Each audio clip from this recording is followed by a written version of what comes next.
स्थापकाय च धर्मस्य सर्वधर्मस्वरूपिणे अवतारवरिष्ठाय रामकृष्णाय ते नमः। जननीं शारदां देवीं रामकृष्णं जगद्गुरुं पादपद्मे तयो श्रित्वा प्रणमामि मुहुर्मुहुः। यथाग्नेर्दाहिका शक्ति रामकृष्णे स्थिता हि या सर्वविद्यास्वरूपां तां शारदां प्रणमाम्यहम्। नमः श्रीयतिराजाय विवेकानन्दसौरये सच्चित्सुखस्वरूपाय स्वामिने तापहारिणे अज्ञानतिमिरान्धस्य ज्ञानाञ्जनशलाकया चक्षुरुन्मीलितं येन तस्मै श्रीगुरवे नमः। तस्मै श्रीगुरवे नमः। कायेन वाचा मनसेन्द्रियैर्वा बुद्ध्यात्मना वा प्रकृते स्वभावात् करोमि यद्यत् सकलं परस्मै नारायणायेति समर्पयामि। श्रीरामकृष्णायेति समर्पयामि। Let us spend few minutes in silence and meditation. Let us offer our salutations to the all-pervading blissful spirit.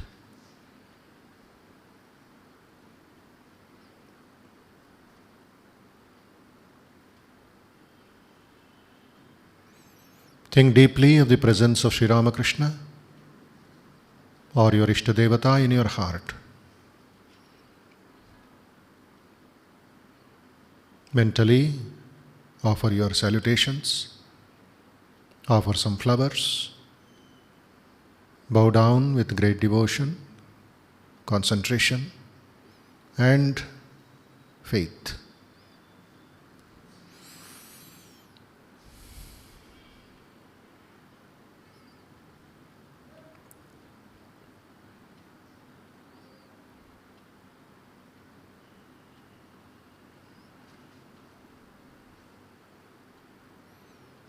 Think of a beautiful lotus in the center of your chest, which is your dhyana kshetra, which is the abode of that supreme, loving, divine being.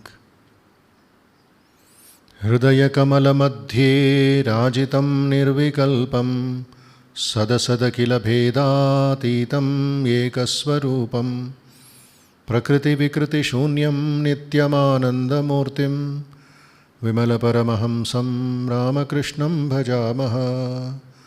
विमलपरमहंसं रामकृष्णं भजामः. We are meditating, worshipping, surrendering at the feet of that Supreme Being, Paramahamsa, the great swan, who is Vimala, without any stain, who is Nityam Anandamurtim, ever blissful, ever joyful, who is beyond the modifications of the Prakriti, birth, growth, decay and death. To that Ramakrishna we offer our salutations in our own heart. Hridaya Kamala Madhye.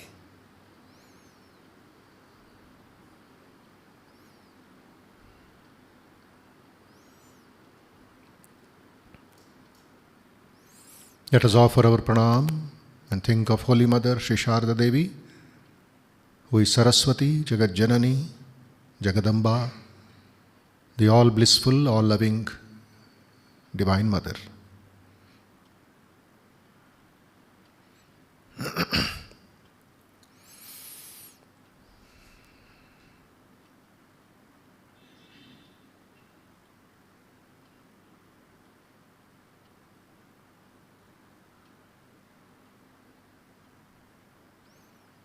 Think of your Guru, those who have taken Mantra Diksha,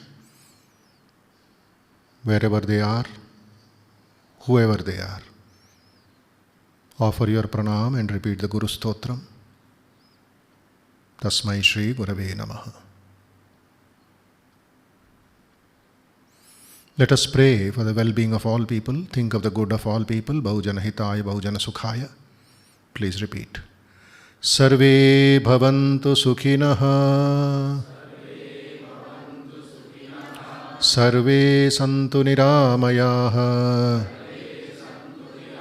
Sarve bhadrani pashyantu. Ma kaschid dukkha bhag bhavet.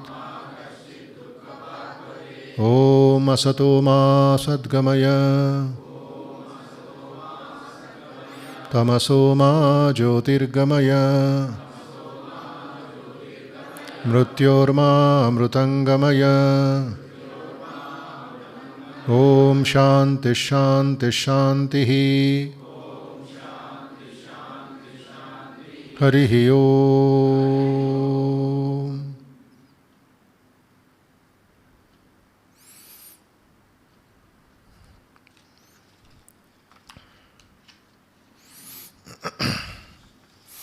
Let us chant Sangha Suktam.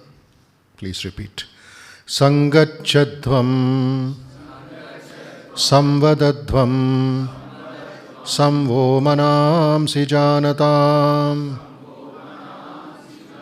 Deva bhagam yatha purve Sanjanana upasate. May you move in harmony, speak in one voice, let your minds be in agreement, just as the ancient gods shared their portion of sacrifice. Next. Samano mantraha samitihi samani samanam manaha sahachittamesha samanam mantram abhimantrayevaha samanena vo havisha juhomi. May our purpose be the same, may we all be of one mind. In order for such unity to form, I offer a common prayer. Samani vakutihi samana hridayani vaha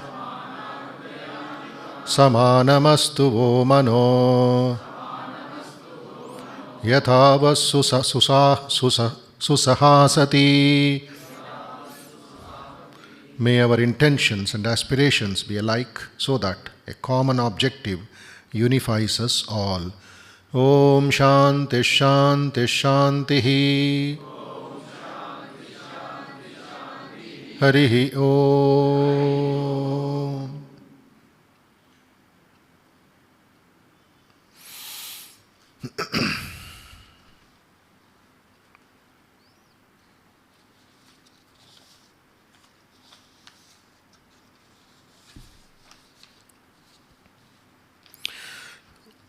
Last Sunday we had to cut short the construction of Sri Ramakrishna Temple in Belur Math.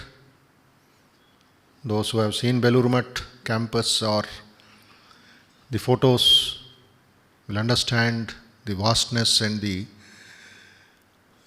background behind that temple, etc. Then the old shrine first established by Swamiji himself, and then 1938 only the new temple was constructed. It was Swamiji's idea as to how the temple should harmonize the architectural style of various Hindu temples, then a church, a mosque, a Buddhist temple.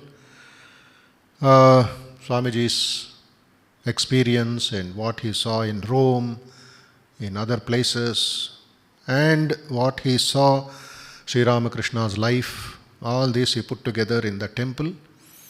And he had purposely, specifically suggested to Swami Vivekananda ji that a temple would be dedicated, and whatever Sri Ramakrishna was, whatever he lived for, that is seen in the extremely wonderful, rare temple in our country, in our culture. That what the temple is and what that story behind, few minutes. It is better to have a video. It is already there using technology. We will try to show it to you.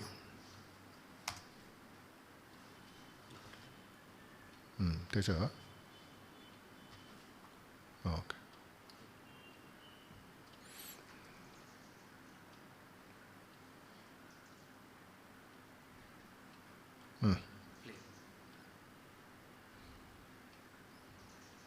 Sound. Belur is situated on the western bank of the holy river Ganga, diagonally opposite Dakshineshwar. It was Vivekananda's dream to have a permanent abode for the monastery and to set up a unique temple dedicated to Sri Ramakrishna, from where his ideology and wisdom would continue to inspire humanity. To fulfill this dream, he acquired a plot of land at Belur. The main site was purchased on 4th of March 1898.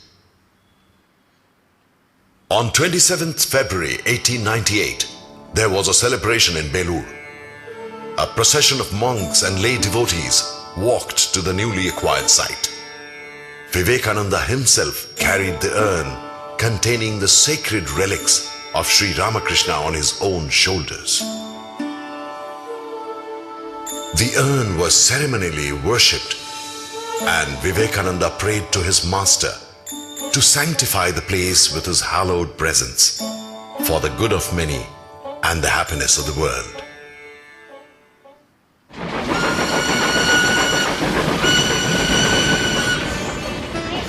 During his travels in India and abroad, Swami Vivekananda had visited many important historical places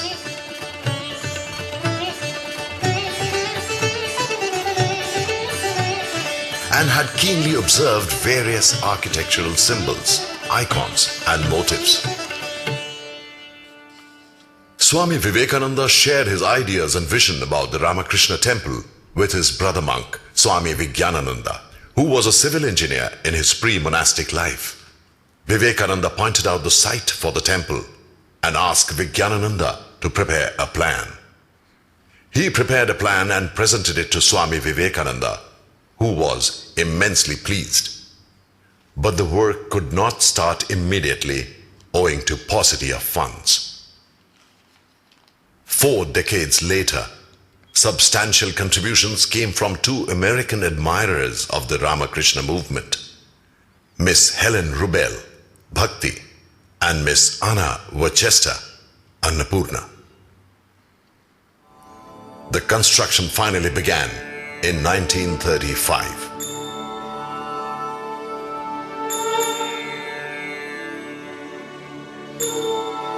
14th of January 1938. Finally, the day dawned when the temple was open to all, amidst grand celebrations in which people from India and abroad took part.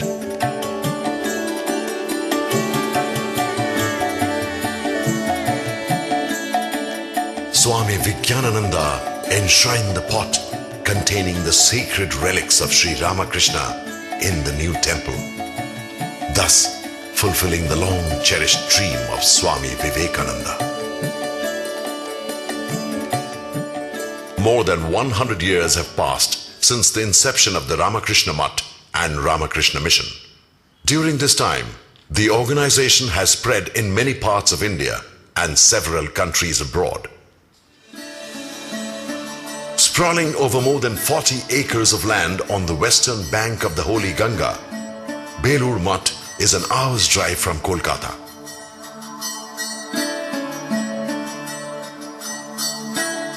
This is a place of pilgrimage for people from all over the world, professing different religious faiths. The archway at the entrance of the campus from Grand Trunk Road displays the harmony of religions.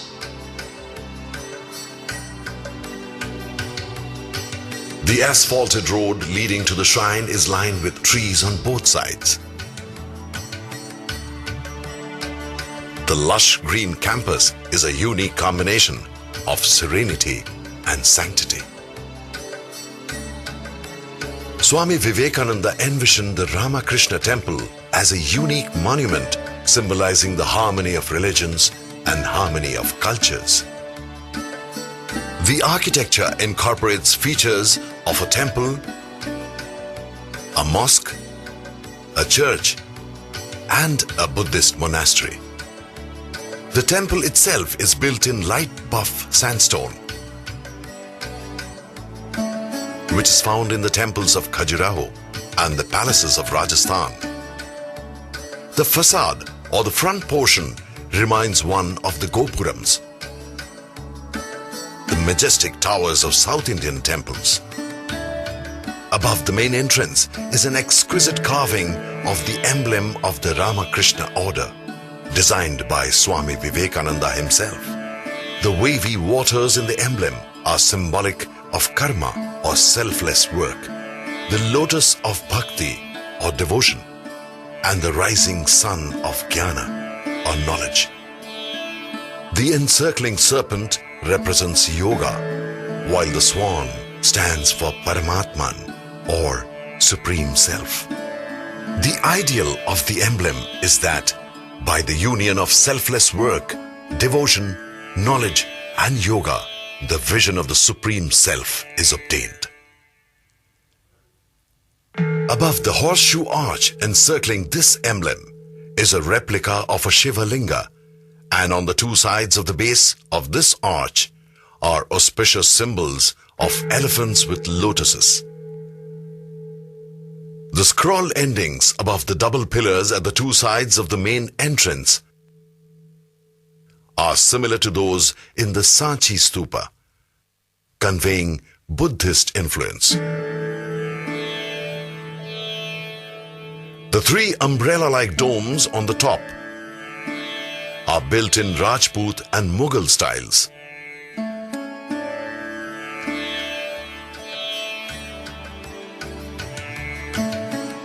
The curvatures of the roofs resemble the thatched roofs of the village huts of Bengal, depicting the birthplace of Sri Ramakrishna.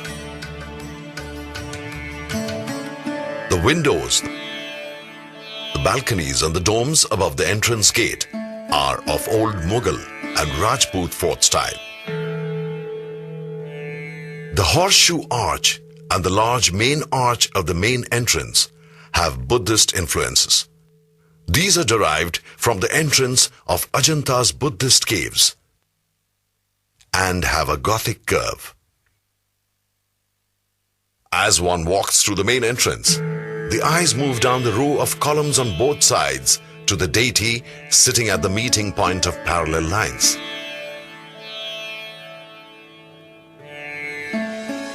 The spacious prayer hall is distributed in three parts, like the Christian church.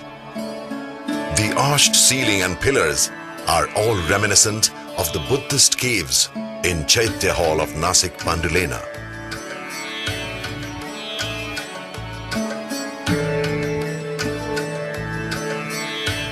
The richly ornamented capital of the long row of single and double pillars reminds one of the Orissa style.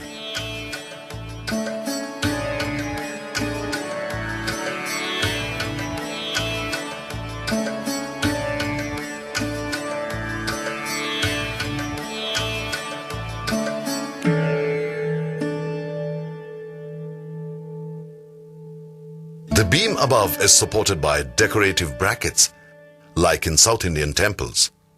The projected balcony, supported from the beams by brackets, is similar to those at the palace at Fatehpur Sikri.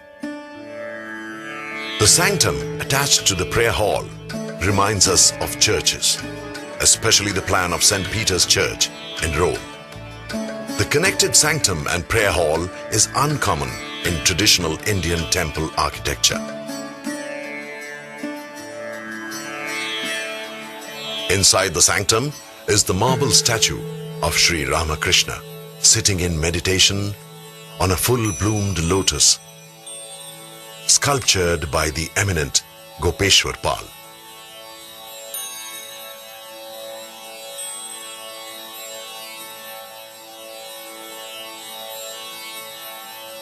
The rectangular altar below is designed by renowned artist Nandlal Bose.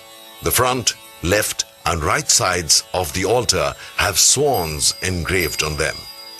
The swan represents the Supreme Self.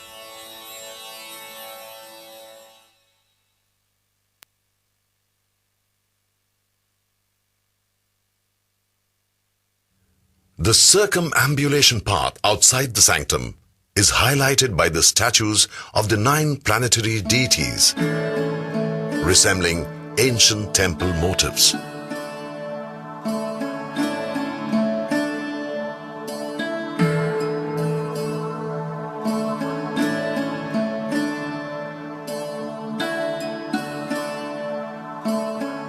Sun,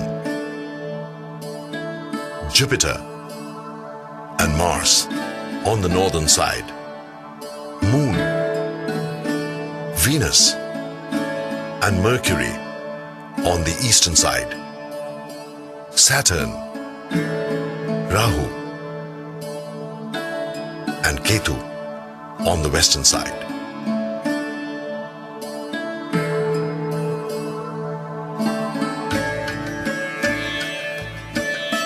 The roof of the temple is surmounted by a beautiful pyramidal composition of domes and pavilions. The curves of pavilions are similar to the Bengal temple roofs. The central dome is similar to the dome at St. Maria del Fiore in Florence.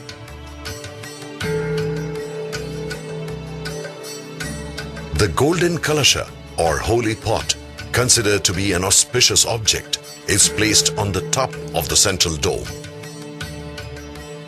The side entrance gates resemble the elephant gateway of the Man Mandir at Gwalior Fort.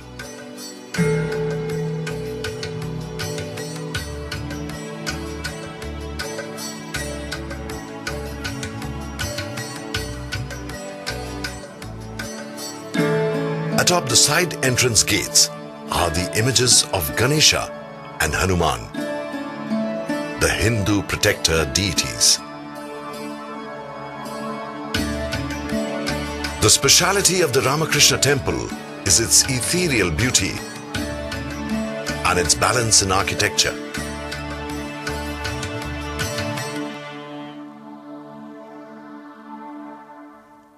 Behind the Ramakrishna temple is the Mutt complex. This complex includes 2 of the earliest buildings.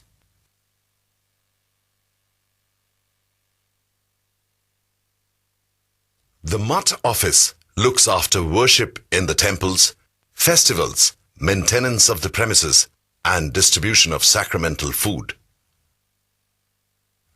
Right in front of this complex is a courtyard.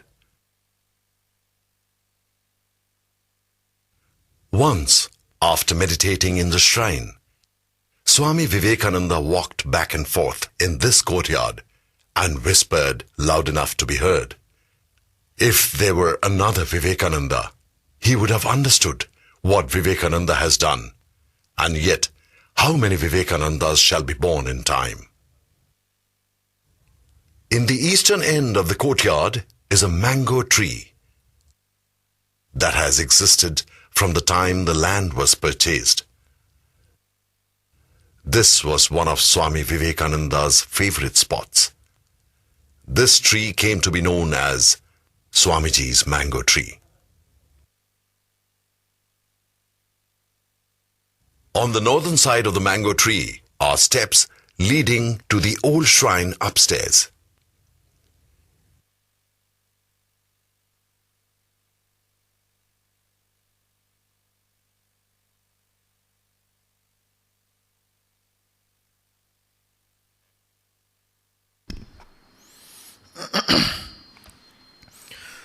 So this temple is also a part of the history, part of the story of Ramakrishna Mission, because that is what Swamiji's dream was, and how in our temples it is more of Manasa Puja than external puja. And Swamiji did a blessing of not having any pujaris in between the devotee and the deity. You have your own bhakti, you have your own prayer, but let it be based on Shastras, let it be based on the scriptures and with an idea of surrender. That is why we don't have any notice board of 100 rupees, 500 rupees, 1000 rupees, Archana, Kunkuma, Arati, Kalyanam, etc. So in Vedanta and Advaita we cross that and go higher. And what you see outside, you should be able to see inside. This is Swamiji's idea of worship. It is not the external rituals that matter, they are all secondary details, but what is important, each one of the human being has to become free. That is religion. We added going on, adding so many rituals. Every avatar has got his own rituals. But in spite of Sri Ramakrishna doing ritualistic puja in one way, but in our temples, it is a different approach towards God. That is why this uniqueness of temple of Sri Ramakrishna in Belur Math and other temples in our country, all of you should understand and practice that kind of Vedanta and that kind of attitude. Smaran Manan has to be cultivated, not the rituals. Because everywhere is a lot of external paraphernalia. When are we going to think of God? Beginning, yes, some amount of puja is done. Every day puja is done. Every day worship is done. Arati bhajan is there. But that is kept at the minimum. Maximum is internalization. Maximum is antaryami. See God within your own heart. And when you see God within your heart, you should be able to see God outside also. Shivagnane jiva seva. Atmano mokshartam jagatitaya cha. So all this is part of our Sanatana Dharma tradition. So continuing, you see, Swamiji's first lecture and that lectures from Colombo to Almora, the 29 lectures that he gave, which we are supposed to read again and again and again to understand what Vedanta is, what Hinduism is, what our culture is, what our work is, how much he had contributed, how much he gave new light to Vedanta, to Advaita philosophy, making it practical, both Eastern and Western. So first lecture, little there we studied, few Sundays, that is in Colombo, in the Floral Hall. Then from there he moves to the northeast of Sri Lanka, Jaffna. Jaffna later became famous for the civil war and the hideouts for the LTTE, etc. That time Swamiji had to go by bullock cart. It took 3-4 days. So difficult. Anuradhapura, Trincomalee, then finally reaching Jaffna. And in between, suddenly the bullock cart broke, the wheel broke in the middle of the night. Swamiji stayed under trees. And early morning only he could go. And there, so much difficulty, so many, no proper facilities. And this man traveling, working so hard in the west, again in the east coming towards Colombo, Jaffna lectures. He did not keep quiet because he saw the joy in the people. India woke from her sleep. And in spite of these physical difficulties, he went all the way to the northern side of Sri Lanka, Jaffna, and gave a very powerful, very important lecture in Hindu College of Jaffna. And I had the opportunity of seeing one very old monk. By the time I saw him, he himself was 90 years old. And he told us a very interesting story, which is not much published, which is just in the mind of the people there. His guru was in the audience when Swamiji was speaking as a college student. This Swamiji's guru was a college student in Hindu college. He was in the audience. And he said 4,000 people listening to Swamiji at that time. The whole Colombo, Sri Lanka became active, alert, so joyful, celebration, every village. Our monk, our God has come. And they thought Shiva himself has come. Because the entire island is full of Shaivites. Somehow the news spread that Swamiji is one of the great saints of Shaivism. So that added to the welcome and the Swamiji's honor.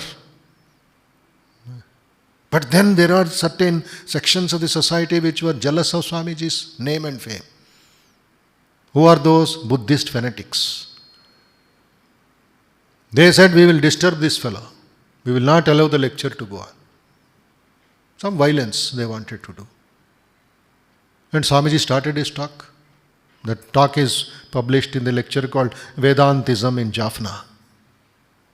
One small group wants to create disturbance. And after 10 minutes of Swamiji's talk, they started making noise. Lot of noise, lot of shouting, congs and drums and shouting, physical shouting for Swamiji.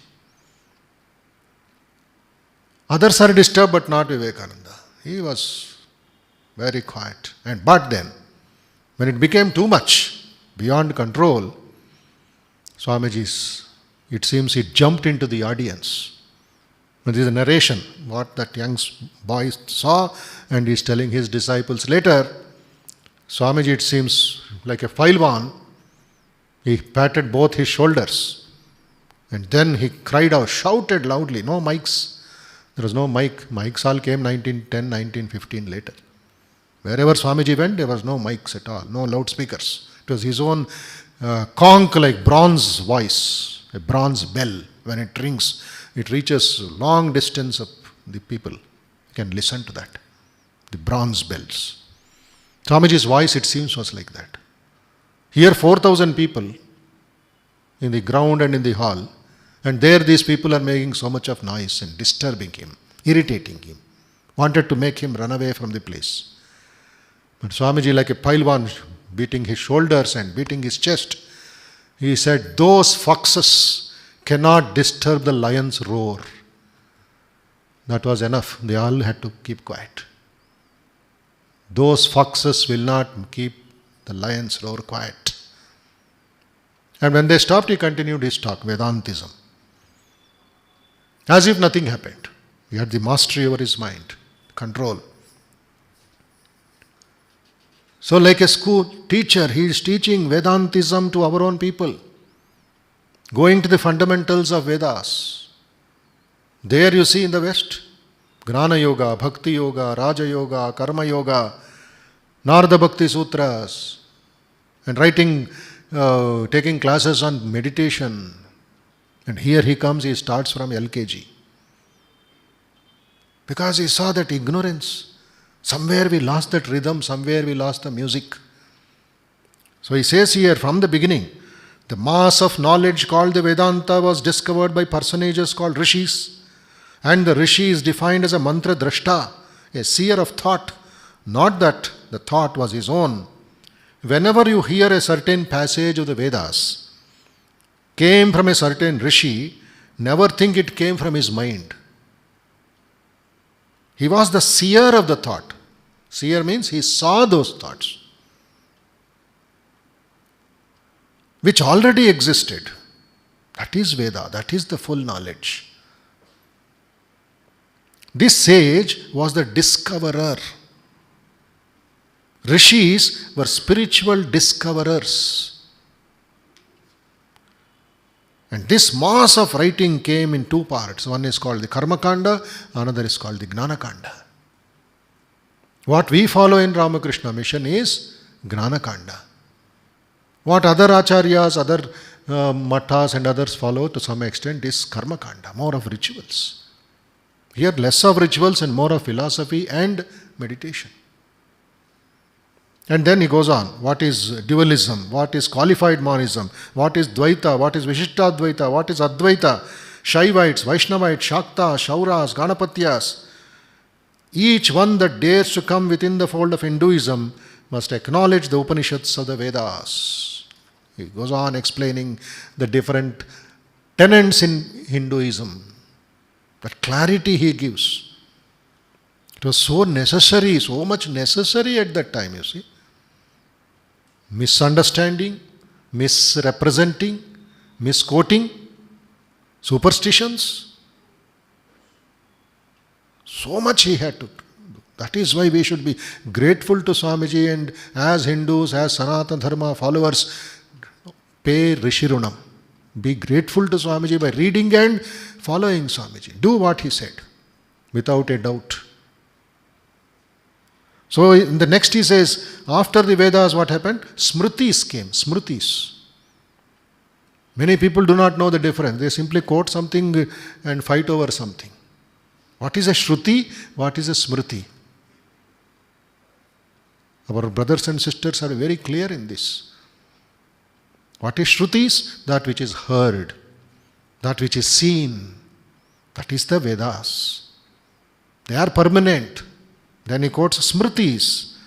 These also are books written by sages, but the authority of the Smritis is subordinate to that of Vedanta because they stand in the same relation with us as the scriptures of the other religions. Smritis are many. Shruti is just twofold, Gnanakanda and Karmakanda. Smritis keep changing. They are written by a particular teacher. Yagnavalkya Smriti. From his memory, from his social circumstances, Yagnavalkya Rishi gave some code of conduct for Hindus. Manusmriti, which is a big controversy today in the country. Then we have other great Parashara Samhita, Parashara Smriti. It is subject to change. Then he says, whenever there is a quarrel or a misunderstanding between the Shruti and the Smriti, Vivekananda is very clear, follow the Shruti, not the Smriti. And Smritis are like textbooks written by one professor. And after a certain period, that syllabus changes, that subject changes. More research comes so that that textbook can go, another person will write it. So this clarity, if it is there, we will not have any disturbance in the society against religion. Then the third aspect comes Puranas, after Smritis. See, first the Vedas, which are called the Shruti, Gnanakanda and the Karmakanda. Then finally, second part, Smritis, written by one particular person for 300 to 400 years. Then Puranas came, because common man is cut off. He needed stories, he needed examples, he needed case studies. The principles were there but put into certain stories. Puranam Panchalakshanam, which means Puranas are 5 characteristics. What are they? That which treats history, cosmology, various symbological illustrations of philosophical principles and so forth. These were written to popularize the religion of the Vedas. 18 Puranas are there. 18 Upapuranas are there. Their main is the Bhagavata Purana, Devi Purana,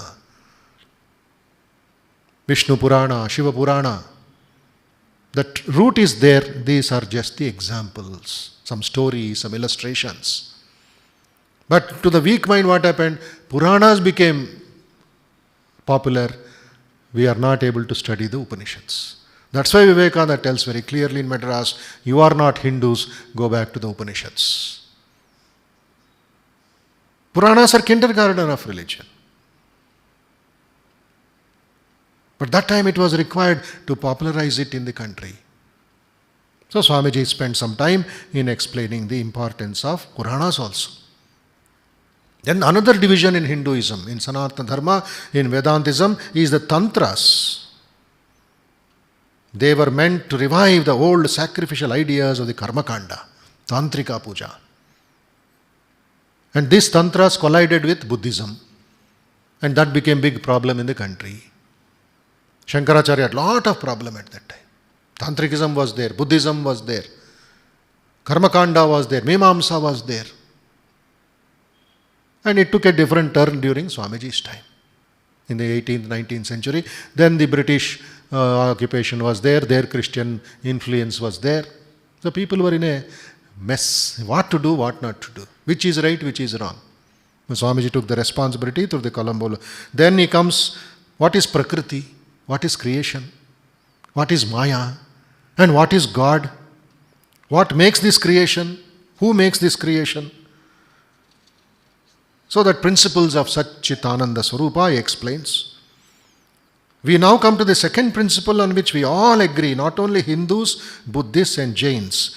We all agree that life is eternal. It is not that it has sprung out of nothing.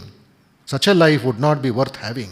Everything that has a beginning in time must end in time. That makes the differentiation. This is the law of karma. Each one of us is the maker of his own fate. This law knocks on the head at once doctrines of predestination and fate and gives us the only means of reconciliation between God and man. This is the result of the law of karma. The next question is, what is the soul? It's so clear, so detailed, step by step, He is taking you towards the final goal, which is moksha, which is freedom. So we come to the idea of God. I am not going into the details. It is your responsibility to study. What is then worth having in life? Vivekananda says, worth having is mukti or freedom. Mokshamicha, moksha. Even in the highest of heavens, you are a slave. So long as you have a body, so long as you are a slave to happiness, so long as time works on you, you are a slave.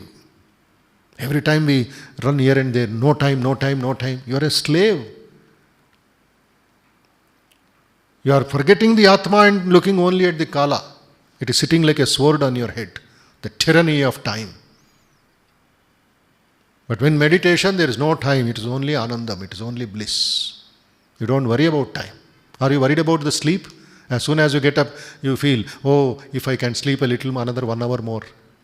You are not worried about anything else. You are worried about the bliss. But this fellow comes only because of sleep.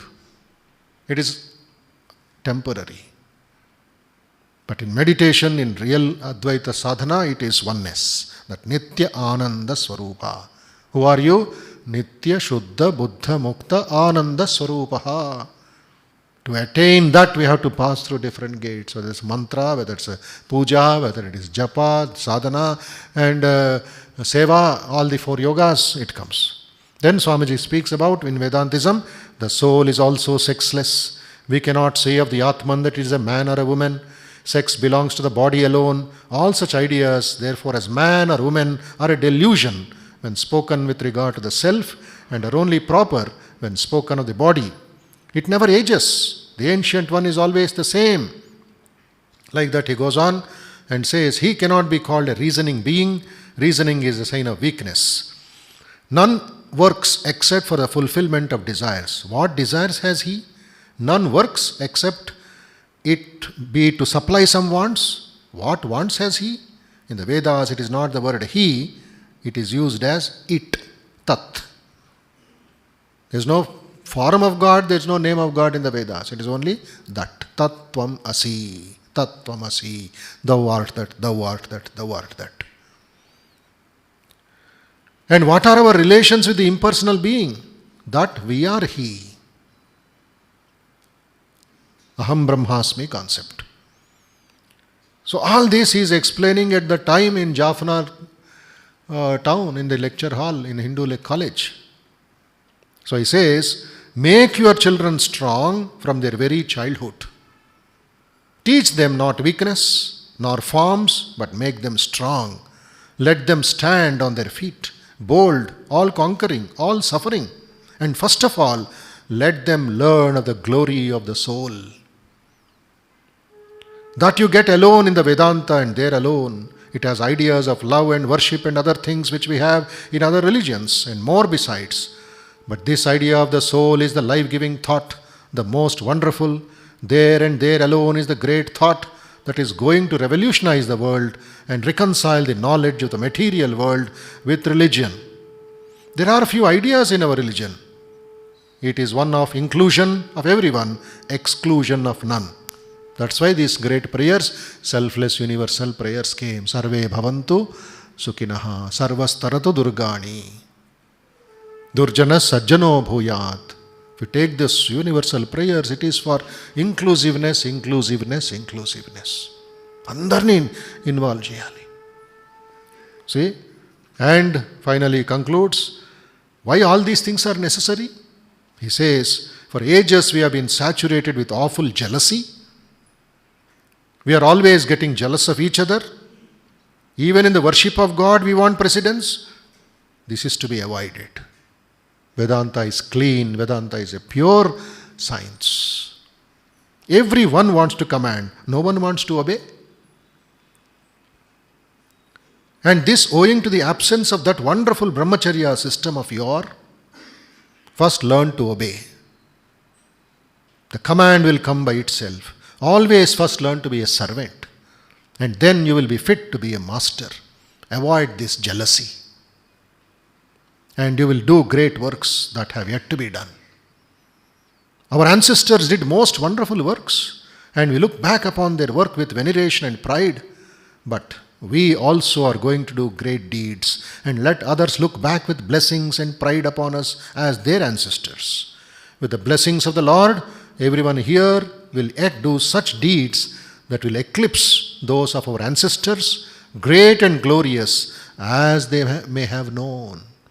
And that is how the Jaffna lectures ends. From there, he takes his boat and comes to Pamban.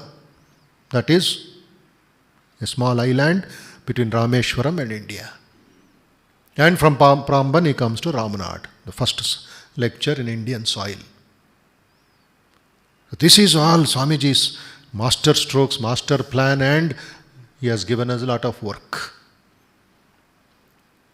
And then, on the other side, when here Belur Math established 1897 Ramakrishna Mission, and we studied up to 1926, 1936, we come to entire picture changes. We forget that. Simultaneously, in the southern part of India, work is going on. 1897, Vivekananda leaves the shore of Madras, February 15th. And 2 days before, local people ask, you have done so much for us. So much of inspiration, entire South India. Can you imagine? From Colombo to Madras, non-stop Swamiji, tirelessly, he is moving. Everywhere thousands have awakened from their sleep. Till that time India was so quiet. Nothing was happening. Nothing was moving. Except some shouting here and there. And Swamiji saw in Madras, 9 days, Navaratri. 8 lectures he gives in the city. A lot of conversations.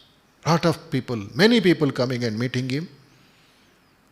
And when he is going, they request him with folded hands, please send somebody so that we can continue to learn and serve the master.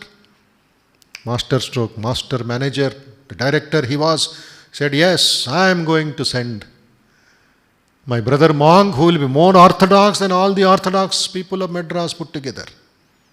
And at the same time, he will live the life of purity and Vedanta without telling who he is, because they will not know telling the name.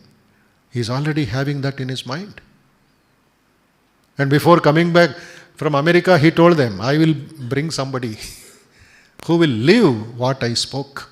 He will meditate like the rishis of great Vedas. He will not give lectures. Already he is planned. And here South India has already given them word. February 15th he leaves, reaches Calcutta, Alam Bazar Monastery, their reception, etc. Then he calls from the puja room, Swami Ramakrishna Ananda. Says, Brother Shashi, go to South and spread the message of Vedanta and our master. This Shashi, so orthodox, so devoted to Sri Ramakrishna's photo, he never went out of Baranagar monastery. He never went for any pilgrimage. He never went out of Alam Bazar monastery. To such a person, Swamiji says, go to the south, not in any part of Bengal. Where he will stay, who will receive him? He says, the master will take care. Shashi, go. Within 15 days, another steamer brings Shashi Maharaj to South India. 1897, he comes. And till 1911, next 14 years, this great Shashi Maharaj, the beloved of Swamiji, gives his whole life for your sake and my sake, the entire 4 states of South India. This is going on this side, Dakshina Bharata. And Shashi Maharaj started few centers in all the 4 states. His heart was centered on devotion to the master, but commanded by Swamiji, ordered by Swamiji to preach Vedanta and Ramakrishna. He just came with one bag, and most important, his property was that photo of Sri Ramakrishna, which he never left even for one day. Sri Ramakrishna lives in that photograph. That photograph is still worshipped in our Ramakrishna Math in Mylapore in Chennai. It's all faded, but we can just have a glimpse of that 125-year-old photograph. Shashi Maharaj's favorite.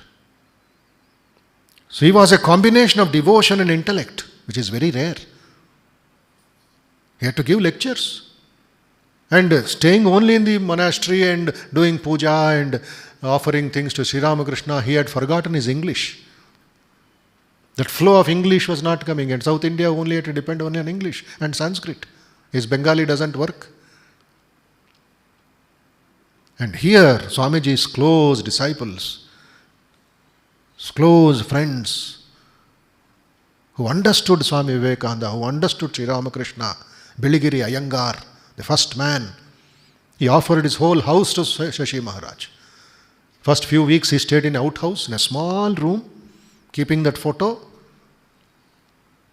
And then when Biligiri Iyengar gave today what is called Vivekananda Illam, that time it was called Ice House, Castle Karnan. The details I am not going, you should study that. On the first floor he kept the room, installed Sri Ramakrishna, that same photo which he kept, and started his ritualistic worship. Then there was another mathematics professor at that time, Pachiyappa College, Singaravelu Mudaliyar. Singaravelu Mudaliyar means whole Madras used to shiver. He was a staunch atheist, hardcore militant atheist. He used to go in procession with his students in the streets of Madras, protesting against temple worship. To such an extent, when Swamiji was traveling, Singaravelu came with his battalion to attack Swami Vivekananda about God, about puja and Hinduism, etc. Swamiji used Brahmastra. He did not go for argument. He touched Kidi. He called him Kidi, a small kid. He just touched him. That was enough. Kidi's life transformed. All the atheistic ideas, all the rationalistic ideas, everything melted in God. And later they found Kidi, Singaravelu Mudaliyar, sitting in one park and crying the name of Shiva. And Swami Vivekananda used to make fun. Julius Caesar came, Julius Caesar saw, and Julius Caesar conquered. Kidi came, Kidi saw, and Kidi was conquered. He became a follower of Swamiji, follower of Vedanta, and since he was a professor in Presidency College and Madras University, he refined the language of Shashi Maharaj in English so that he can easily interact without any problem in South India. So there were other great people there, Nanjunda Rao, Alasinga Perumal, and so many people helped him to have some food also. Then, you know what? What you are sitting here and thinking Hyderabad or somebody in other places. Look at what Shashi Maharaj, Swami Ramakrishna's work was. He was all alone, no assistant, no other brahmachari. Later Swamiji Stent and others joined, and from Belur Math, people young brahmacharis were sent to Shashi Maharaj for training. This was a South India training center. Shashi Maharaj, Ramakrishnananda ji, started giving classes on Upanishads, Gita and Bhagavata in the entire city of Madras. How many you know? Nearly 11 classes a week. Sometime walking, sometime going by Jatka. And when the detailed life we read, 1,000 people are sitting there in one hall. He is spreading the message. He is sitting there like Buddha and explaining them Upanishads, Gita and Vedanta and Sri Ramakrishna's teachings. In another place he goes evening, nobody is there in the hall except the watchman. And Shashi Maharaj is sitting in the hall in meditation. 1 full hour he will sit and close the book and then go. And somebody came to know, Maharaj, nobody was there in the hall. Why were you sitting there quietly? He said, I was talking with my master. I was talking with Sri Ramakrishna. I don't need any audience. That was his devotion. That was the way they worked. And he never touched money. He followed Sri Ramakrishna's methodology. Never touched money. Somebody had to tie little coins to the cloth of his chaddar. And it will be there. He never touched. And when he reaches the destination, whether it's Pachappa Hall, whether it is Mailapur Hall, whether it's the town hall, the Jatkawala had to open the knot of his chaddar and take money. How much it costs, how much is the fare, he is not bothered. His whole life was Sri Ramakrishna, Sri Ramakrishna, Sri Ramakrishna Mayam. These are our genesis of the Ramakrishna order in South India. How much grateful should we be? How much devoted we should be?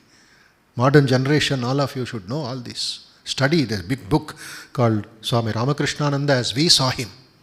Those who lived with him, moved with him, talked with him, learned from him, the brother monk, the senior monks, and the local devotees, Ramanuja, Ramaswamy Iyengar, Singaraveru Mudaliyar, Biligiri Iyengar, Nanjunrao, they saw Shashimara living Vedanta.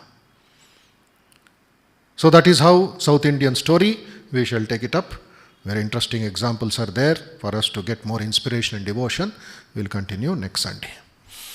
Om Shanti Shanti Shanti Harihi Om Tat Sat Shri Ramakrishna Arpanamastu Loka Samasta Sukhino Bhavantu.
Khandana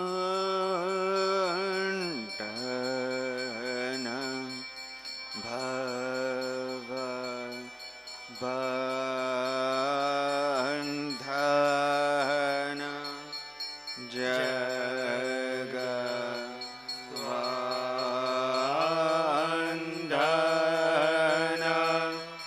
Vandito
Bhajans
ज्योतिर्ज्योतिमुज्ज्वल हृदि ज्योतिरज्योतिरुज्ज्वल हृदि कंधर तुमि तम भंजनः प्रभु तुमि तम भंजनः धिरिधिलंग रंग भंग बाजे अंग संग मृदंग धिरिधिलंग रंग भंग बाजे अंग संग मृदंग गच्छ छंद भगत वृंद आरती तुमार गच्छ छंद भगत वृंद आरती तुमार जय जय आरती तुमार हर हर आरती तुमार शिव शिव आरती तुमार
ॐ ह्रीं ऋतं त्वमचलो गुणजित् गुणेर्यः नक्तं दिवं सकरुणं तव पादपद्मं मोहङ्कषं बहुकृतं न भजे यतोऽहं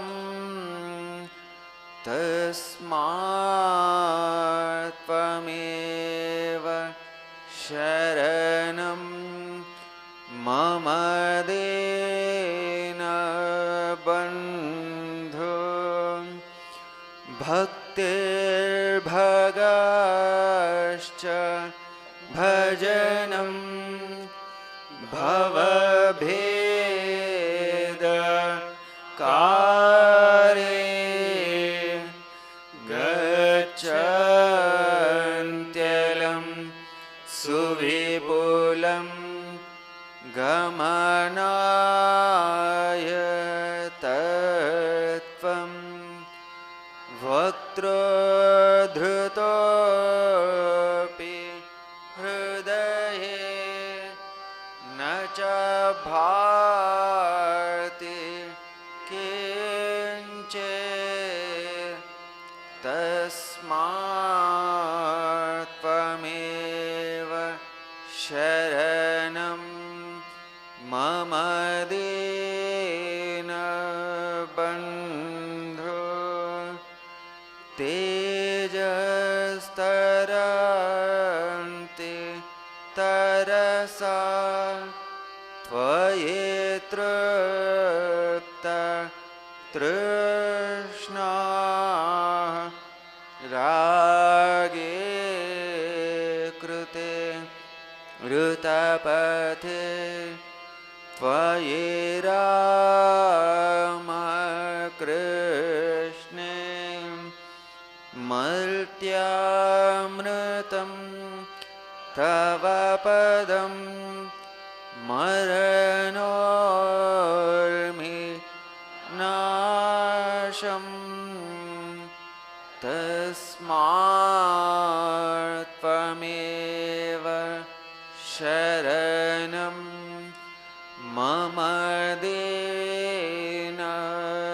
दीनबन्धो कृत्यं करोति कलुषं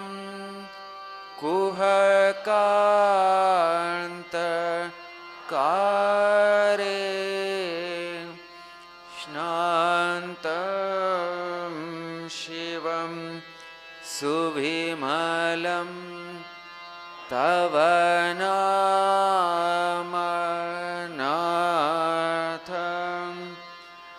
यस्मादहं त्वशरणो जगदेक गम्या तस्मात् त्वमेव शरणं मम दीनबन्धो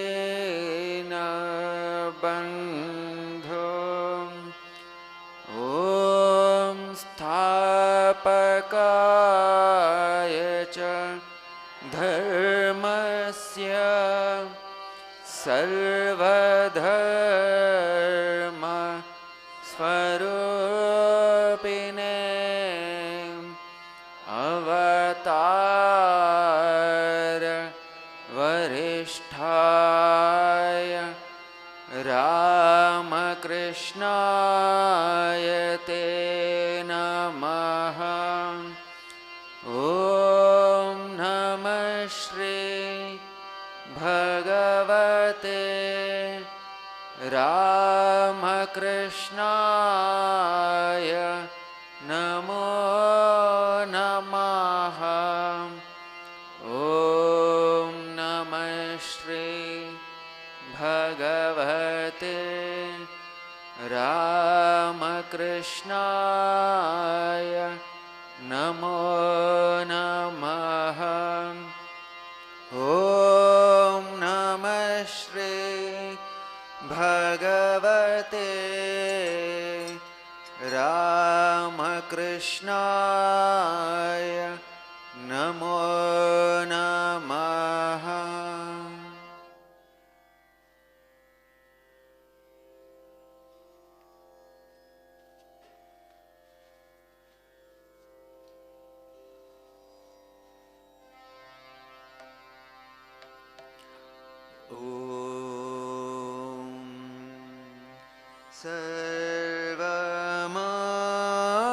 सर्वमङ्गल माङ्गल्ये शिवे सर्वार्थ साधिके शरण्ये त्र्यम्बके गौरी नारायणी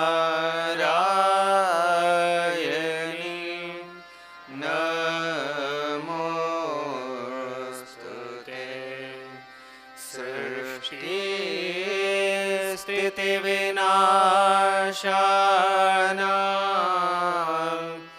शक्ति भूते सनातनी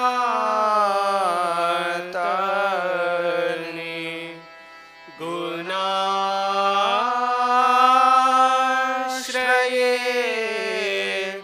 गुणमाये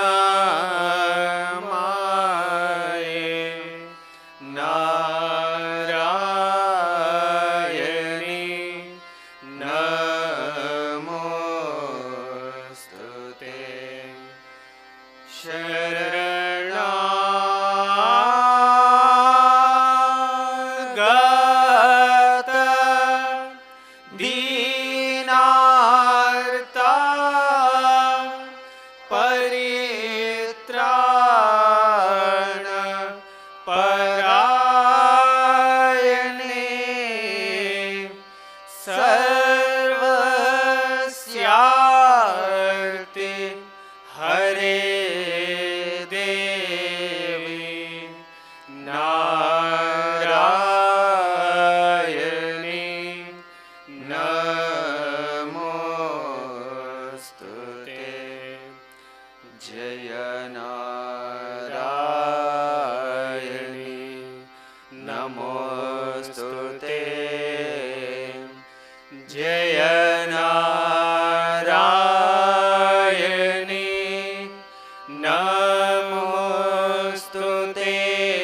परमां अभयां वरदां नररूपधरां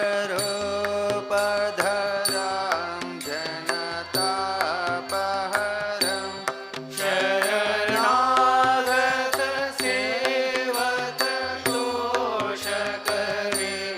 प्रणमामि परां जननीं जगतां गुणहीनसुतान् अपराधयुतान् कृपयाद्य समुद्धर मोहगतां तरणीं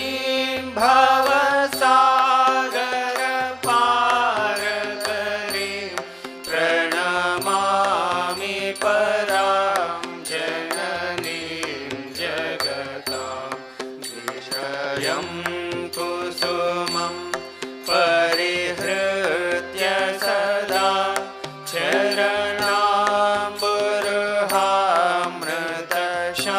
चरणाम्बुरुहामृतशान्तिसुधा पिब बृन्दमनो भवरोगहरान् प्रणमामि परां जननीं जगतां कृपां कुरु महादेव सुतेषु प्रणतेषु च चरणाश्रयदानेन कृपामयि नमोऽस्तु ते लज्जापटावृते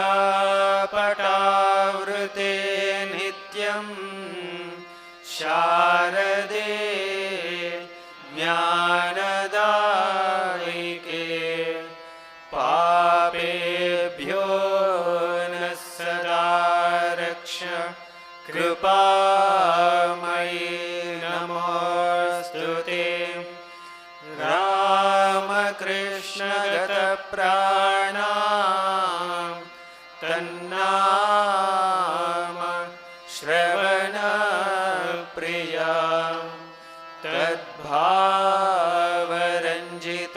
तद्भावरञ्जिताकारा प्रणमामि मुहुर्मुहुः पवित्रं चरितं यस्याः पवित्रं जीवनं तथा पवित्रता स्वरूपिण्यै तस्यै कुर्मो नमो नमः देवीं प्रसन्नां प्रणतातिहन्त्रीं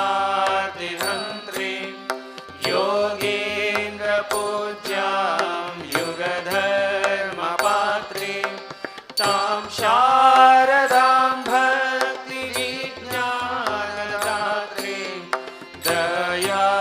दयास्वरूपां प्रणमामि नित्यं स्नेहेन बध्नासि मानोस्मदीयं दोषान् शेषान् सगुणीकरोषि आहेतुनानो दयसे सदोषान् स्वाङ्के गृहीत्वा यदिदं विचित्रं प्रसीद मातर्विनयेन याचे नित्यं भव स्नेहवते सुतेषु प्रेमैकबिन्दुं चिरदग्धचित्ते विषिञ्च चित्तं कुरुणा सुशान्तम् जननीं शारदां देवीं रामकृष्णं जगद्गुरुं पादपद्मे तयोः श्रित्वा प्रणमामि मुहुर्मुहुः प्रणमामि मुहुर्मुहुः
ಪೇಜ್ 6.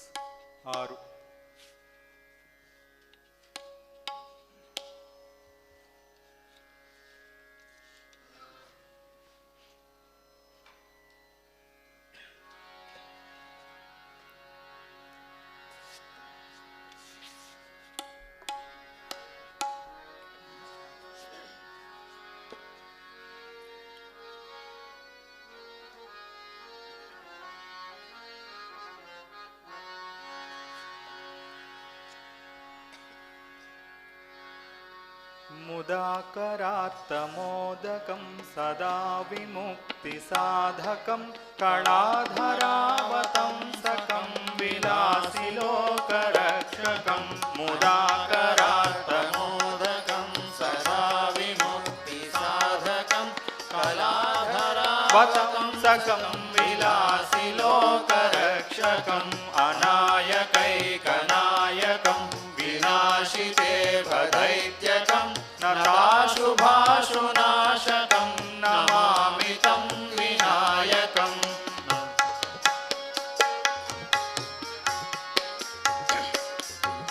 न तेतरातिभीकरं नवोदितार्कभास्वरं नमस्सुरारिनिर्जरं नताधिकापदुद्धरं सुरेश्वरं निरीश्वरं गजेश्वरं गणेश्वरं महेश्वरं तमाश्रये परात्परं निरन्तरम्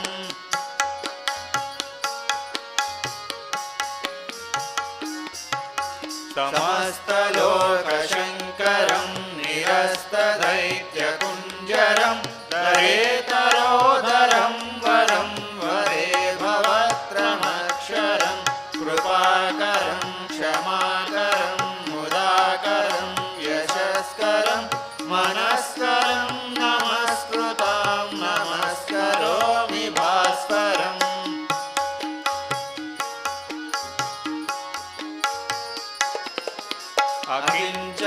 अकिञ्चनातिमार्जनं चिरन्तनोक्तिभाजनं पुरारिपूर्वनन्दनं सुरारिगर्वचर्वनं प्रपञ्चनाशभीषणं धनञ्जयादिभूषणं कपोलदानवारणं भजे पुराणवारणम्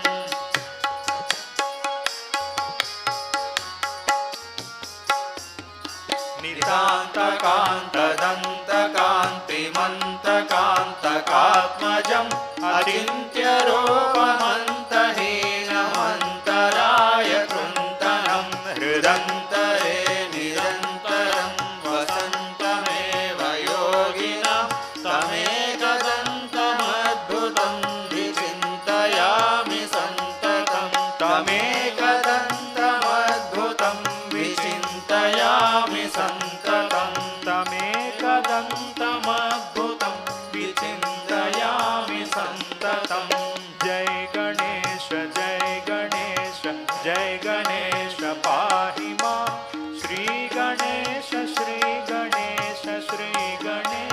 रक्ष मां जय गणेश पाहि मां श्री गणेश रक्ष मां जय गणेश पाहि मां श्री गणेश रक्ष मां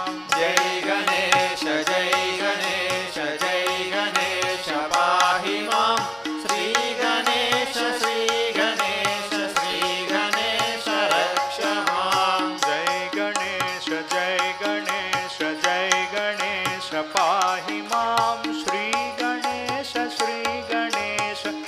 गणेश रक्ष मां जय गणेश पाहि मां श्री गणेश रक्ष मां जय गणेश पाहि मां श्री गणेश रक्ष मां जय गणेश पाहि मां श्री गणेश रक्ष मां जय गणेश पाहि मां श्री गणेश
పేజ్ 132 132.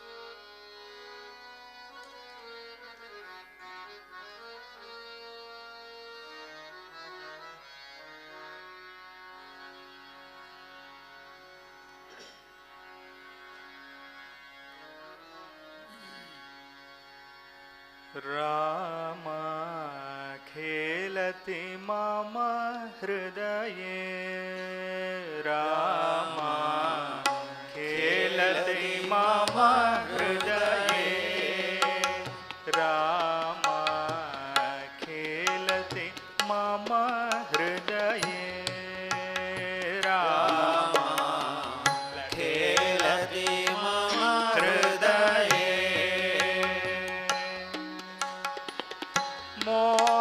मोहमहार्णव तारककारी, मोहमहार्णव तारककारी, मोहमहार्णव तारककारी, मोहमहार्णव तारककारी,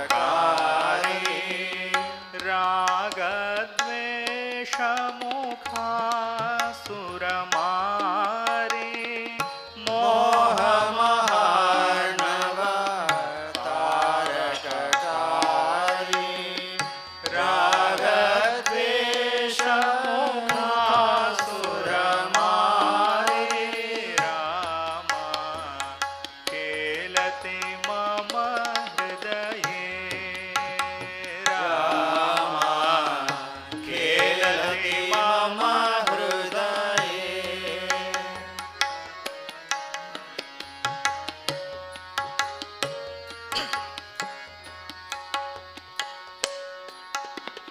शांति विदेह सुता सहचारी, शांति विदेह सुता सहचारी, शांति विदेह सुता सहचारी, शांति विदेह सुता सहचारी, दहर अयोध्या नगर विहारी, शांति विदेह सुता सहचारी, दहर अयोध्या नगर विहारी, राम खेलति मम हृदये, राम खेलति मम हृदये।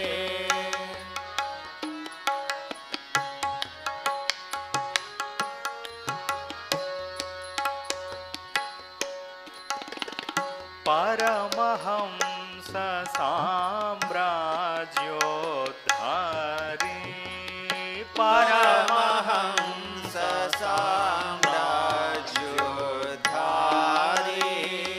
परमहंस साम्राज्योद्धारी, परमहंस साम्राज्योद्धारी, सत्यज्ञानानंद शरीरी, परमहंस साम्राज्योद्धारी, सत्यज्ञानानंद शरीरी, राम खेलति मम हृदये, राम खेलति मम हृदये।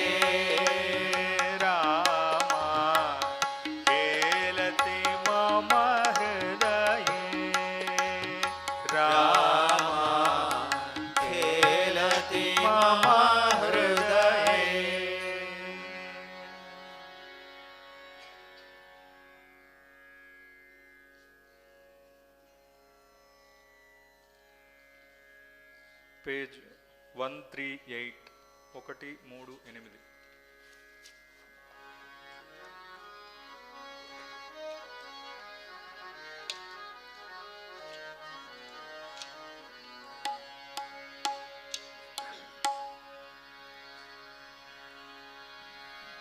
రామా నను బ్రోవదయరాదా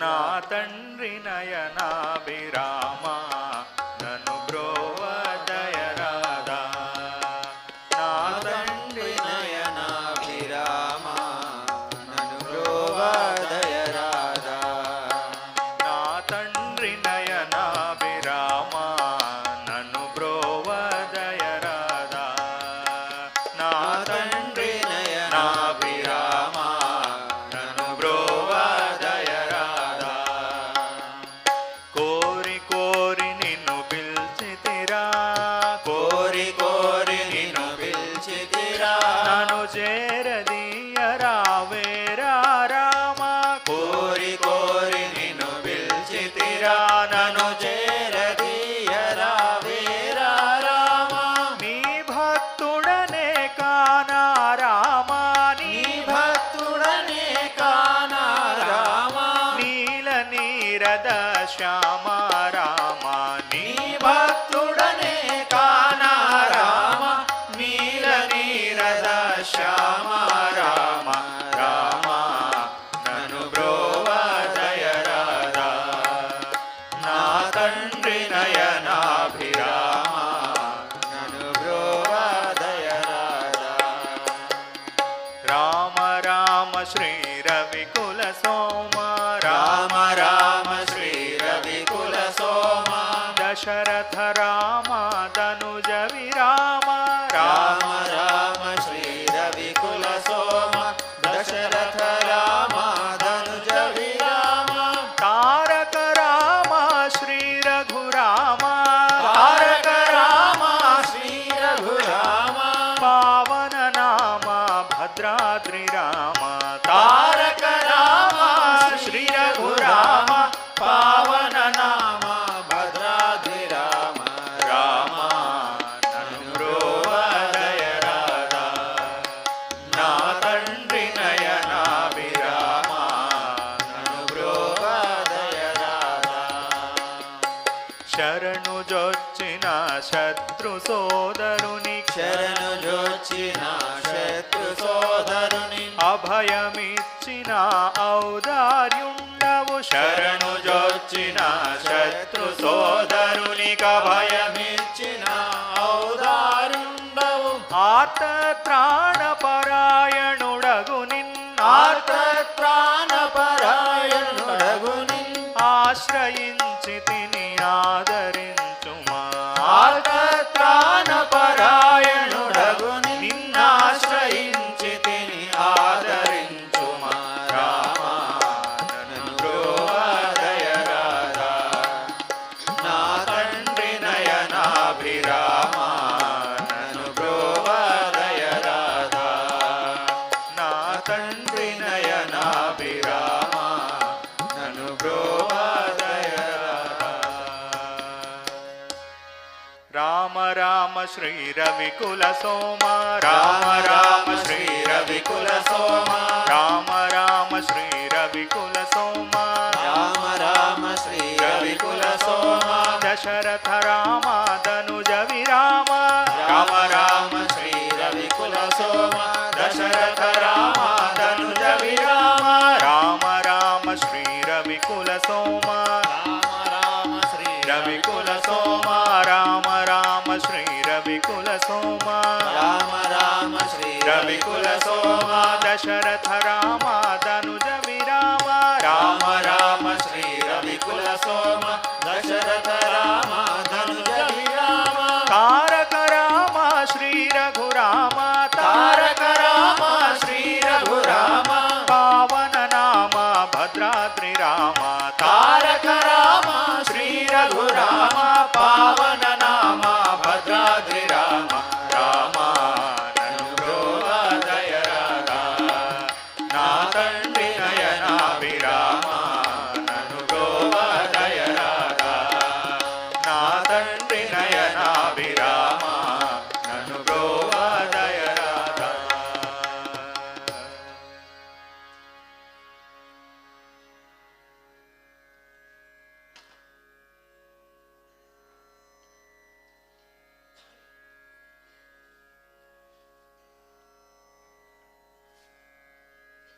పేజ్ 163 163.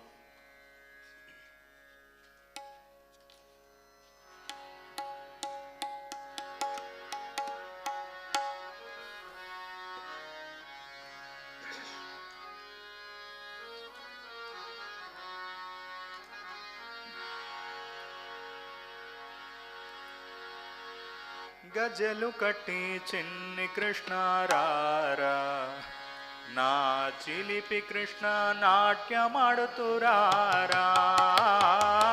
గజలు కట్టి చిన్ని కృష్ణారారా, నా చిలిపి కృష్ణ నాట్యమాడుతురారా. గజలు కట్టి చిన్ని కృష్ణారారా, నా చిలిపి కృష్ణ నాట్యమాడుతురారా. గజలు కట్టి చిన్ని కృష్ణారారా, నా చిలిపి కృష్ణ నాట్యమాడుతురారా. నీ ముద్దు మోము చూడగోరి మేము, నీ ముద్దు మోము చూడగోరి మేము, నీ దివ్య నామం పాడుతూ వచ్చేము. నీ ముద్దు మోము చూడగోరి మేము, నీ దివ్య నామం పాడుతూ వచ్చేము. గజలు కట్టి చిన్ని కృష్ణారారా, నా చిలిపి కృష్ణ నాట్యమాడుతురారా. గజలు కట్టి చిన్ని కృష్ణారారా, నా చిలిపి కృష్ణ నాట్యమాడుతురారా. దేవకీ నందన రాధా జీవన కేశవా హరే మాధవా. దేవకీ నందన రాధా జీవన కేశవా హరే మాధవా. పూతన మర్దన పాప వినాశన కేశవా హరే మాధవా. పూతన మర్దన పాప వినాశన కేశవా హరే మాధవా. గోకుల బాలుడా చిన్ని కృష్ణారారా, గోకుల బాలుడా చిన్ని కృష్ణారారా, యశోద బాలుడా ముద్దు కృష్ణారారా. గోకుల బాలుడా చిన్ని కృష్ణారారా, యశోద బాలుడా ముద్దు కృష్ణారారా.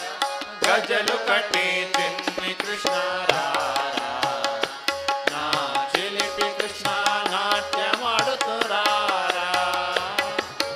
గజలు కట్టి చిన్ని కృష్ణారారా, నా చిలిపి కృష్ణ నాట్యమాడుతురారా. కంస విమర్దన కాళియ నర్తన కేశవా హరే మాధవా. కంస విమర్దన కాళియ నర్తన కేశవా హరే మాధవా. ఆశ్రిత వత్సల ఆపద్బాంధవ కేశవా హరే మాధవా. ఆశ్రిత వత్సల ఆపద్బాంధవ కేశవా హరే మాధవా. ఓంకారనాదమా చిన్ని కృష్ణారారా, ఓంకారనాదమా చిన్ని కృష్ణారారా, ఆనంద గీతమా ముద్దు కృష్ణారారా. ఓంకారనాదమా చిన్ని కృష్ణారారా, ఆనంద గీతమా ముద్దు కృష్ణారారా. గజలు కట్టి చిన్ని కృష్ణారారా, నా చిలిపి కృష్ణ నాట్యమాడుతురారా. గజలు కట్టి చిన్ని కృష్ణారారా, నా చిలిపి కృష్ణ నాట్యమాడుతురారా.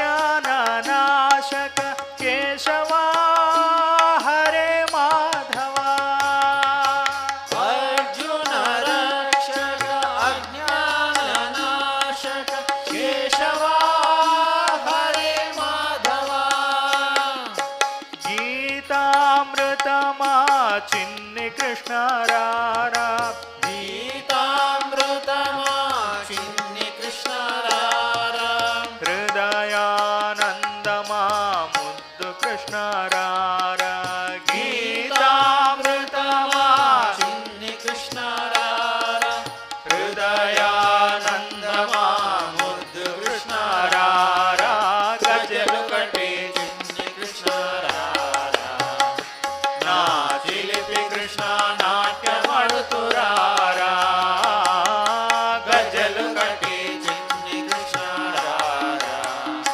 నా చిలిపి కృష్ణ నాట్యమడుతురారా నీ ముద్దు మోము చూడగోరి మేము నీ ముద్దు మోము చూడగోరి మేము నీ దివ్య నామం పాడుతూ వచ్చేము నీ ముద్దు మోము చూడగోరి మేము నీ దివ్య నామం పాడుతూ వచ్చేము గజ్జలు కట్టి చిన్ని కృష్ణ రారా నా చిలిపి కృష్ణ నాట్యమడుతురారా గజ్జలు కట్టి చిన్ని కృష్ణ రారా నా చిలిపి కృష్ణ నాట్యమడుతురారా నా చిలిపి కృష్ణ నాట్యమాడుతురారా నా చిలిపి కృష్ణ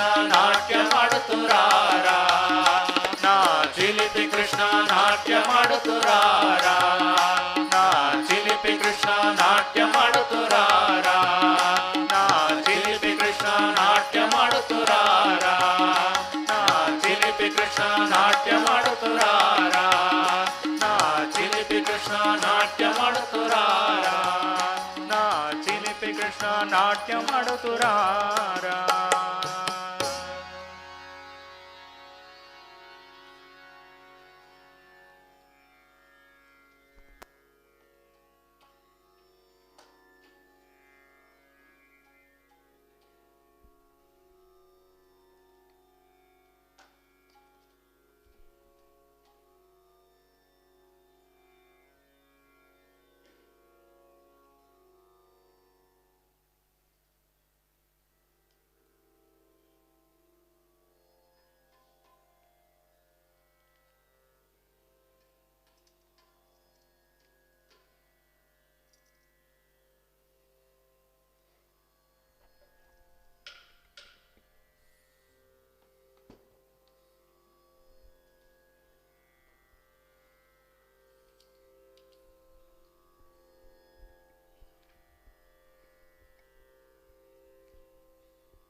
రెండు రెండు మూడు 2 2 3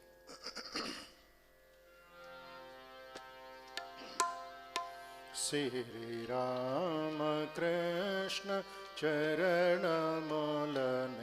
శరణను మనసా శ్రీరామకృష్ణ చరణములనే శరణను మనసా శ్రీరామకృష్ణ చరణములనే శరణను మనసా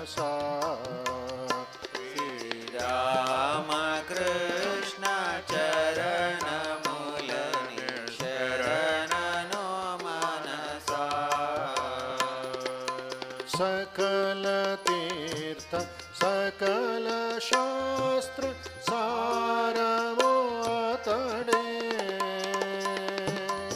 सकल तीर्थ सकल शास्त्र सारमो आतडे सकल तीर्थ सकल शास्त्र सारमो आतडे सकल तीर्थ सकल शास्त्र सारमो आतडे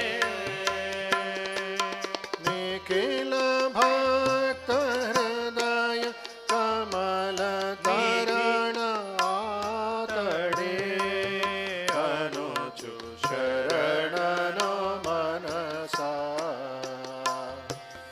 निखिल भक्त हृदय कमल तरणि आतडे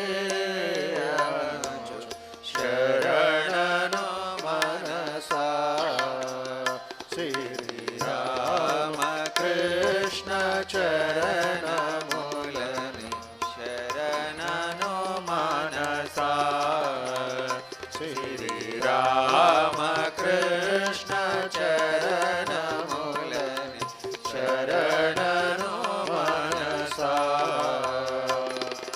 प्रेम भक्ति कलियुग मुन साधन मनवे प्रेम भक्ति कलियुग मुन साधन मनवे प्रेम भक्ति कलियुग मुन साधन मनवे प्रेम भक्ति कलियुग मुन साधन मनवे प्रेम रूप प्रेमानंद परम पुरुषुडे यानुचु शरणनो मनसा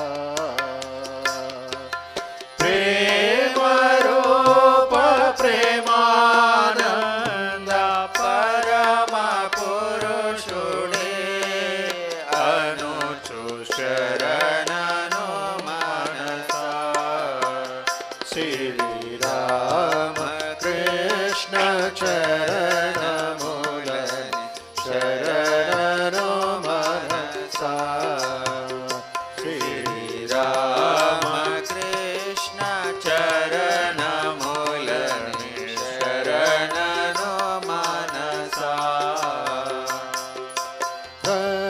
दक्षिणेश्वर लीला क्षेत्र परम पवित्रम् दक्षिणेश्वर लीला क्षेत्र परम पवित्रम् भक्तजनोल मुक्तिनो सगु कल्पवृक्ष मे अनुचु शरणनो मनसा भक्तजनोल मुक्तिनो सगु कल्पवृक्ष मे अनुचु शरणनो मनसा श्री राम कृष्ण चरण मूलनि शरणनो मनसा Shri Ram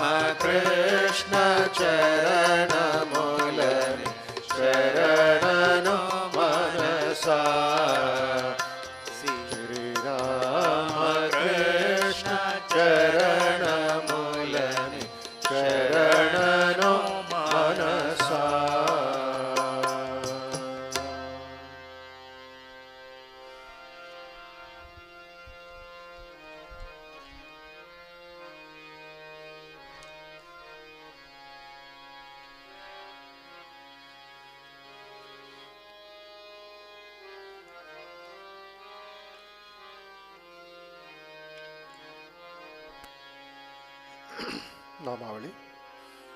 Sachidananda Guru Sachidananda. Sachidananda Guru Sachidananda. Sachidananda Guru Sachidananda. Sachidananda Guru Sachidananda. Sachidananda Guru Sachidananda. Sachidananda Guru Sachidananda. Sachidananda Guru Sachidananda.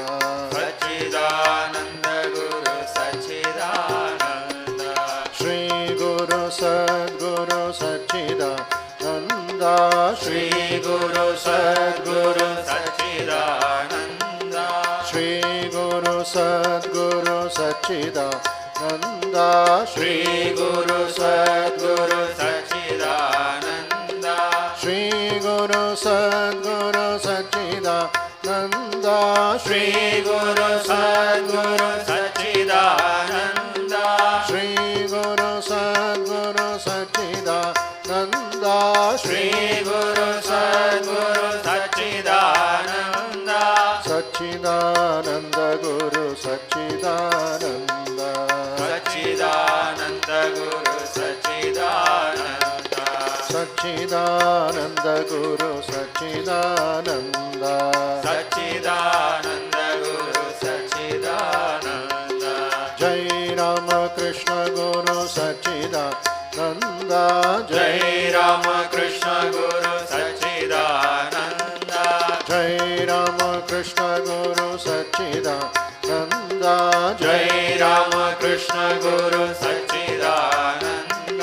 Jai Ramakrishna Guru Sachidananda. Jai Ramakrishna Guru Sachidananda. Jai Ramakrishna Guru Sachidananda. Jai Ramakrishna Guru Sachidananda. Sachidananda Guru Sachidananda.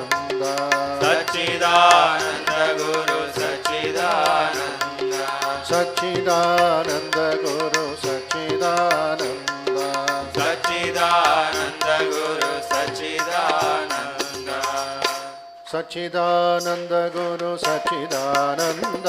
Sachidananda Guru Sachidananda. Sachidananda Guru Sachidananda. Sachidananda Guru Sachidananda. Sachidananda Guru Sachidananda. Sachidananda Guru Sachidananda. Sachidananda Guru Sachidananda. Sachidananda Guru Sachidananda. Sachidananda Guru Sachidananda. Sachidananda Guru Sachidananda. Sachidananda Guru Sachidananda. Sachidananda Guru Sachidananda. Jai Guru Shri Guru Sachidananda. Jai Guru Shri Guru Sachidananda. Jai Guru Shri Guru Sachidananda. Jai Guru Shri Guru Sachidananda. Jai Guru Shri Guru Sachidananda. Jai Guru Shri Guru Sachidananda. Jai Guru Shri Guru Sachidananda. Jai Guru Shri Guru Sachidananda. Sachidananda Guru Sachidananda. Sachidananda Guru Sachidananda. Sachidananda Guru Sachidananda. Sachidananda Guru Sachidananda. Jai Ramakrishna Guru Sachidananda. Jai Ramakrishna Guru Sachidananda. Jai Ramakrishna Guru Sachidananda. Jai Ramakrishna Guru Sachidananda. Jai Ramakrishna Guru Sachidananda. Jai Ramakrishna Guru Sachidananda. Jai Ramakrishna Guru Sachidananda. Jai Ramakrishna Guru Sachidananda. Jai Ramakrishna Guru Sachidananda. Jai Ramakrishna Guru Sachidananda. Jai Ramakrishna Guru Sachidananda. Jai Ramakrishna Guru Sachidananda.